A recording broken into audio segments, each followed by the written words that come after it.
네, 안녕하세요. 저는 피트니스510 퍼스널 트레이너 아세명이라고 합니다. 반갑습니다. 네, 오늘은 지난 시간에 이어서 단백질 그리고 오늘은 지방에 대해서 알아보겠습니다. 네, 지방이란 무엇인지 설명을 해드리겠습니다. 지방이란 하나의 글리세롤과 3개의 지방산이 결합한 에스터 구조이며 이런 구조적 특성 때문에 트라이글리세라이드라고 불립니다. 만일 하나의 지방산만 붙어있을 경우에는 모노글리세라이드, 2개면은 다이글리세라이드라고도 합니다. 사람이 지방을 섭취하면 라이페이스라는 소화효소에 의해 다시 1개의 글리세롤과 3개의 지방산으로 분해가 되고 흡수가 됩니다. 이렇게 흡수된 지방은 피하지방, 내장지방, 근육 등에 저장되면 1g당 9칼로리의 에너지를 낼 수 있는 훌륭한 에너지원이 됩니다. 또한 지방은 우리 몸을 이루는 기본 단위인 세포를 둘러싸고 있는 세포막의 중요 구성 성분이며 지용성 비타민의 운반과 흡수를 돕는 등 생체 기능 유지에도 중요한 역할을 하고 있습니다.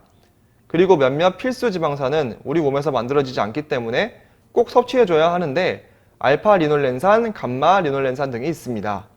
우리는 이제 지방이 들어간 음식을 선호하게 됩니다. 지방은 g당 9칼로리라는 단위 에너지원에 비해 2배에 해당하는 열량을 가지고 있기 때문에 우리 몸은 이를 축적하기를 원합니다.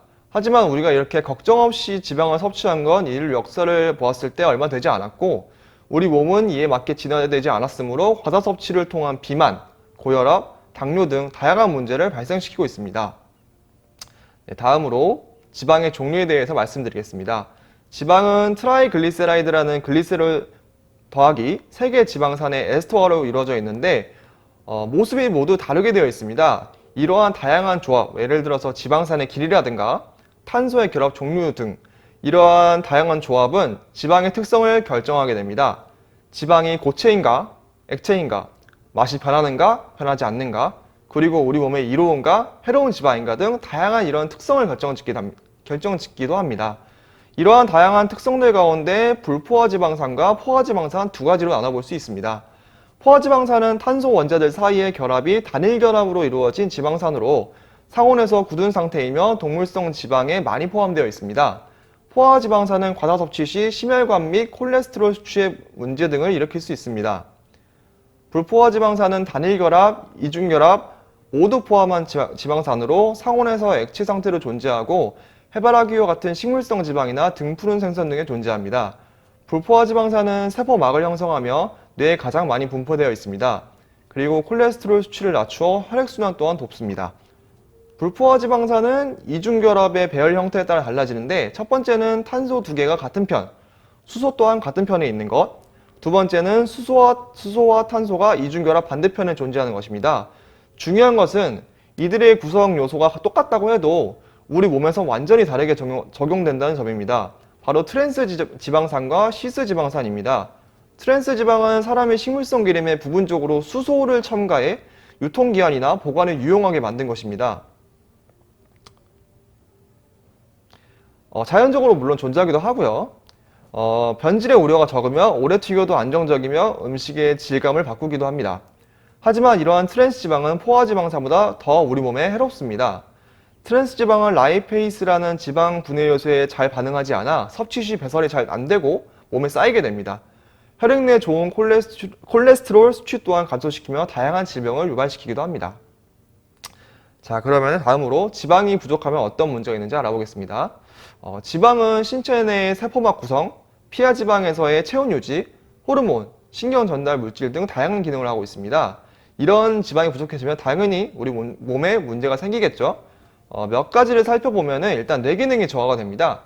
우리 뇌의 60% 정도가 뇌로 구성되어 있으며 뇌가 아니라 지방으로 구성되어 있으며 이 중 20% 정도가 오메가3로 이가 떨어지게 되면은 뇌세포의 감소와 기억력 문제 등을 야기할 수 있습니다. 또 두 번째 문제로는 혓바닥이 자주 돋을 수 있습니다. 지방은 입의 점막을 보호하는 영양소입니다. 혓바닥이 자주 돋는다면 이러한 지방이나 고기류의 섭취를 통해서 문제를 해결하는 것이 좋습니다. 또 지방이 부족하다면 지용성 비타민의 효과가 떨어집니다. 이게 무슨 말이냐면은 지방은 지용성 비타민의 흡수를 돕는데 지방이 부족하게 되면은 이런 지용성 비타민 역시 흡수가 잘 안 되고 사용이 잘 안 되게 되겠죠. 또한 피부가 건조해지거나 머리카락이 푸석푸석해집니다. 피부세포들은 건조, 탈수 이런 영향을 막기 위해서 지방이 의 보호막이 쓰여져 있는데 지방이 부족해지면 이런 보호막 작용이 약해져 문제가 생기게 되는 거죠. 자, 다음으로 지방이 과다할 시 어떤 문제가 생기냐면은 지방을 과다 섭취하게 될 경우에 일단 가장 기본적으로 비만해집니다. 지방은 그람당 9칼로리로 많은 에너지를 가지고 있으며 이러한 지방을 과다 섭취 시 피하지방 및 내장지방이 증가하여 신체 시스템에 굉장한 부담을 주게 되고 다양한 질병을 야기시킵니다. 또한 지방 간의 위험을 높이고 혈중 콜레스테롤과 중성지방을 증가시켜 심혈관계 질환을 유발할 수도 있습니다. 포화지방이 혈관에 쌓여 뇌의 혈관이 막히면 뇌졸중, 심장에 있는 관상동맥이 막히면 심근경색이 됩니다. 결론적으로 이처럼 지방은 우리 몸에 꼭 필요한 영양소이며 적게 먹어도 문제가 되고 많이 섭취해도 문제가 되는 영양소입니다. 현대를 살아가는 우리는 지방 섭취에 과다로 문제를 많이 겪고 있죠. 때문에 보통 지방은 좀 안 좋은 영양소, 좀 위험한 영양소로 많이 오해받기도 하지만 사실 많이 먹게 되면 어떤 영양소든 안 좋기 마찬가지입니다. 그리고 미적인 이유로 지방량을 극도로 낮추는 것도 위험합니다. 특히 여성분들 같은 경우에는 안 그런 분들도 있겠지만 다이어트를 위해서 극도로 지방량을 감량하는 분들은 신체 내의 그런 기능들이 떨어질 확률이 높습니다. 때문에 극도로 낮춘 것도 피해주는 게 좋습니다.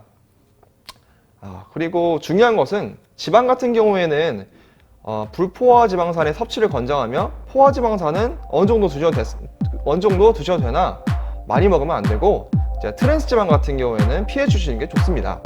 네, 이상 지방에 대해서 알아봤고요. 이제 여름도 가고 시원한 바람이 부는 가을이 왔습니다. 모두 환절기 감기 조심하시고 건강하시길 바라겠습니다. 저는 피트니스 510 퍼스널 트레이너 아세명이었습니다. 감사합니다.